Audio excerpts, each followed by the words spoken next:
નમસ્કાર દર્શક મિત્રો, તપોભૂમિ ગુજરાતના ડિજિટલ પ્લેટફોર્મ ટીજીએનમાં આપનું પુનઃ સ્વાગત છે. હું છું આપનો મિત્ર પ્રફુલ્લ ત્રિવેદી. આજે આપણે વાત કરવી છે સ્થાનિક સ્વરાજની ચૂંટણીઓની. અને આ ચૂંટણીઓ દરમિયાન આમ તો હવે પ્રચારના પડઘમ શાંત થઈ ગયા છે, પરંતુ ગઈકાલે મહેસાણાની અંદર એક યુવાનની હત્યા થઈ અને ચૂંટણી લોહિયાળ બની છે તેની. ગઈકાલે મહેસાણાની અંદર વોર્ડ નંબર 4 એના જે કોંગ્રેસના ઉમેદવાર છે એ છે લીલાબેન ચૌધરી, અને ભારતીય જનતા પાર્ટીના પુરુષ ઉમેદવાર છે મહેન્દ્ર ચૌધરી. આ બંનેના જે કુટુંબીજનો છે એની વચ્ચે ગઈકાલે રાતના 12:40 આસપાસ ઘર્ષણ થયું, અને એ ઘર્ષણ એટલી હદ સુધી આગળ વધી ગયું કે એમાં એક યુવાનની કરપીણ હત્યા થઈ ગઈ. જે મહેન્દ્ર ચૌધરી ભાજપના ઉમેદવાર છે એના સગા ભાણા મિતેન ચૌધરીની આ અથડામણ દરમિયાન હત્યા થઈ ગઈ. ચૂંટણી છે એ આ સંદર્ભમાં લોહિયાળ બની છે, અને આવતીકાલે જે મતદાન છે એના ઉપર પણ એની અસર થશે એમ માનવામાં આવે છે. હવે આ ચૂંટણીના ઝઘડામાં આ હત્યા થઈ છે કે ભૂતકાળમાં એ બંને કુટુંબો વચ્ચે કોઈ જૂની દુશ્મનાવટ છે, એ દિશાની અંદર પોલીસ છે એ તપાસ કરી રહી છે. હવે આખી ઘટનાની આપણે વાત કરીએ તો મહેસાણાનો જે તાવડિયા રોડ છે, તાવડિયા રોડ ઉપર જે મિતેન ચૌધરી અને એ લોકો ત્યાં ઊભેલા હતા. દરમિયાનમાં એક સફેદ કલરની બલેરો ગાડી અને એક ઇનોવાની અંદર જે લીલાબેન ચૌધરી છે એના પતિ અને એની સાથે બીજા 4 જણા ધસી આવ્યા, જેમના નામ છે ભરત ચૌધરી, ધવલ ચૌધરી, મયુર ચૌધરી અને યશ. આ 4 જણા છે એ ધસી આવ્યા અને ત્યાં હર્ષ નામનો જે યુવક હતો એની સાથે બોલાચાલી ચાલુ કરી. હવે એ બોલાચાલી ધીરે ધીરે ઉગ્રતાનું સ્વરૂપ લેવા માંડી, એટલે મિતેન ચૌધરી અને ધીમન ચૌધરી એ એમાં વચ્ચે પડ્યા, અને એને કારણે વાતાવરણ વધારે ઉગ્ર બન્યું, અને અથડામણમાં પછી તો ધોકા અને છરીઓ પણ ઉછળી.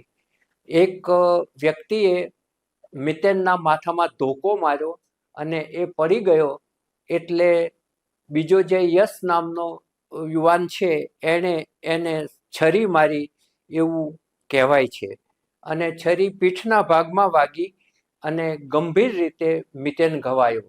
મિતેનને હોસ્પિટલ લઈ ગયા, ત્યાં સારવાર દરમિયાન તેનું મૃત્યુ થયું. આજે પોસ્ટમોર્ટમ બાદ ભારે પોલીસ બંદોબસ્ત વચ્ચે એની સ્મશાન યાત્રા પણ નીકળી. આ દરમિયાનમાં જે લીલાબેન છે એના પતિને પણ માથામાં ઈજા થઈ છે, એની પણ સારવાર ચાલે છે. અને પોલીસે સીસીટીવી કેમેરા ખંગાળવાનું ચાલુ કર્યું છે. FSLને પણ ઘટના સ્થળે બોલાવી લઈ અને એના જે નમૂનાઓ છે એ FSLે પણ લીધા છે, અને આ દિશામાં પોલીસની તપાસ છે એ આગળ વધી રહી છે કે આ ખરેખર આના મૂળમાં ચૂંટણી જ છે કે બીજું કાંઈ છે કે જૂની અદાવત છે. આ ત્રણેય બાબતોની જે છે એ પોલીસ તપાસી રહી છે.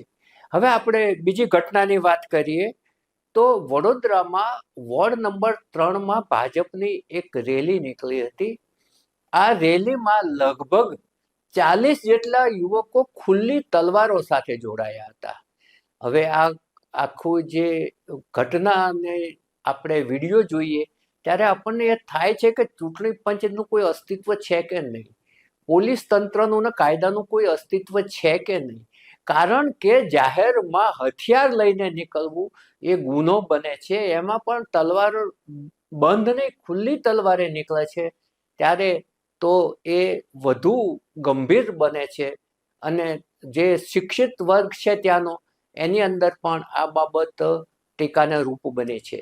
આવતીકાલે સ્થાનિક સ્વરાજની ચૂંટણીઓ આખા ગુજરાતની અંદર છે, જેમાં 15 જેટલી મહાનગરપાલિકાઓ છે, 33 જેટલી જિલ્લા પંચાયતો છે, 265 જેટલી તાલુકા પંચાયતો છે અને 89 જેટલી નગરપાલિકાઓ છે. આપણે સૌ મતદારોને વિનંતી કરીએ કે 100% મતદાન કરે અને લોકશાહીના આ પર્વને હૃદયના ઉમળકા સાથે ઉજવે.